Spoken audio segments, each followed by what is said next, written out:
Hi, my name is Brooke Fernay, and I'll be doing my solo piece. Who is Brooke Fernay?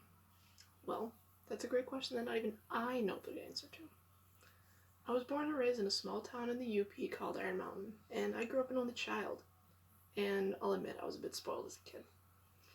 Not just by my parents, but by my whole family. As they say, it takes a village to raise a kid.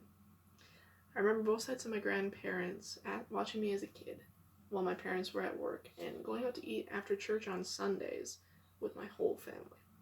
I was always super close to my family, so I guess that might be why I'm so family oriented now.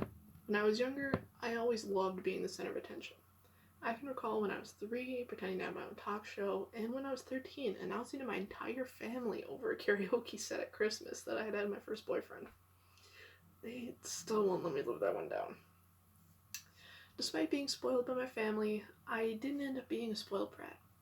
I grew up to be pretty selfless and enjoyed giving back to others, especially when I got to high school. As a high schooler, I was always busy doing something. I had 2 jobs, I volunteered, and I was on the bowling and softball team.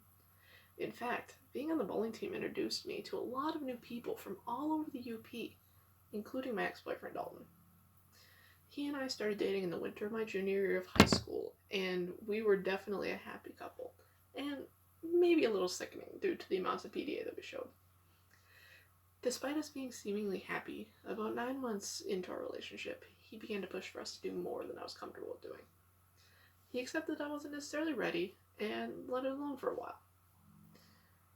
As we approached our 1-year anniversary, though, a few people began to approach me and tell me that he was talking to other girls and asking them for nudes and sex.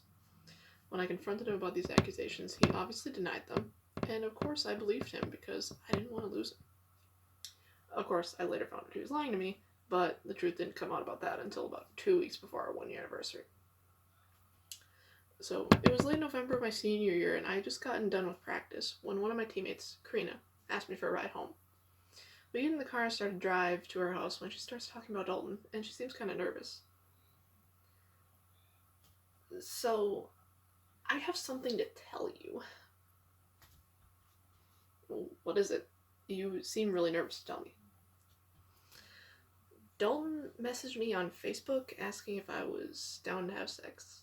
He told me that you were on a break, and something didn't seem right though. So I asked Maddie about it, and she said that you two were still together. Are you? We took a short break for a while, and he messaged me about how much he missed me, so now we're back together. Do you have any proof that he asked you, like screenshots or something? They're on my computer at home, but I can call him and put him on speakerphone so you can hear it for yourself. Good luck. His phone's out of service right now. I'm going to call him on Facebook and we'll see if he answers.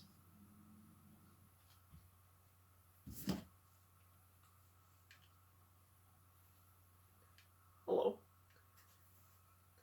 Hey, are you still down to have sex? Yeah, I'm down. Come on over before you go to work. Alright, cool. Ask him about me. By the way, what about Brooke? Well, I was going to give her until our 1-year anniversary to change her mind about having sex, or I'd end it. Ask him if he still loves me. Do you still love her? I do, but only to a certain extent. I need more. Alright, I'll see you in a few. She hung up with him, and her mutual friend and I drove to his place to confront him. He admitted to all of it, and it also came out that him and Karina actually did have sex. I just stood there waiting for him to say something, anything at that point. What are you waiting for? Me to break up with you or something? No, I'm doing it. You knew where I stood on this, and instead of just ending things, you cheated on me. We're done. Okay, well, are you just gonna stand there, or are you gonna get out? At that, I stormed out of his house to my car, where I had a small breakdown. After I composed myself a little, I drove everyone home and went to my best friend's house. And when I got there, I messaged him about how hurt and upset I was. This is when I found out that he had been sitting in his room in the dark playing our song on repeat, and that he had trashed his room after we had left. against my better judgment and my best friend telling me it was a horrible idea to go back, I drove back to his house to make sure that he was okay. I buried my pain and anger in order to help him because I still cared, and I didn't necessarily care about how I felt in that moment. Burying those feelings, though, proved not to be a good idea because, to this day, I'm still dealing with the anger and the damage that relationship left. In fact, I've been dating a wonderful guy for over 1.5 years now, and I still haven't said I love you to him because the last person I said it to was Dalton. That experience has definitely left a lasting impact on my life. However, everything that I went through when I was younger has led me to where I am today. I'm now a smart, sassy 20-year-old college student that is studying psychology, loves her family, and is a lot wiser than I used to be.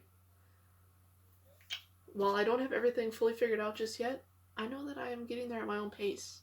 I've loved the journey so far, and I can't wait to see what the future has in store for me.